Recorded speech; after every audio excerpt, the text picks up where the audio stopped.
اے پیغمبر، تم دیکھو گے کہ مومنوں کے ساتھ سب سے زیادہ دشمنی کرنے والے یہودی اور مشرک ہیں۔ اے ایمان والو، یہود اور نصارہ کو دوست نہ بناؤ، یہ ایک دوسرے کے دوست ہیں، اور جو شخص تم میں سے ان کو دوست بنائے گا وہ بھی انہی میں شمار ہوگا۔ بے شک اللہ ظالم لوگوں کو ہدایت نہیں دیتا۔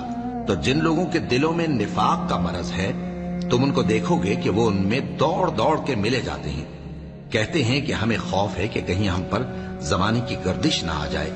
سو قریب ہے کہ اللہ فتح بھیجے یا اپنے ہاں سے کوئی اور امر نازل فرمائے، پھر یہ اپنے دل کی باتوں پر جو چھپایا کرتے تھے پشیمان ہو کر رہ جائیں گے۔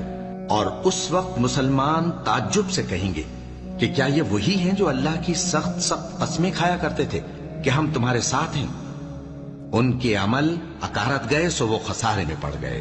اے ایمان والو، اگر کوئی تم میں سے اپنے دین سے پھر جائے گا تو اللہ ایسے لوگ پیدا کر دے گا جن کو وہ دوست رکھے اور اسے وہ دوست رکھیں، اور جو مومنوں پر نرمی کرنے والے اور کافروں پر سختی کرنے والے ہوں، اللہ کی راہ میں جہاد کریں اور کسی ملامت کرنے والے کی ملامت سے نہ ڈریں۔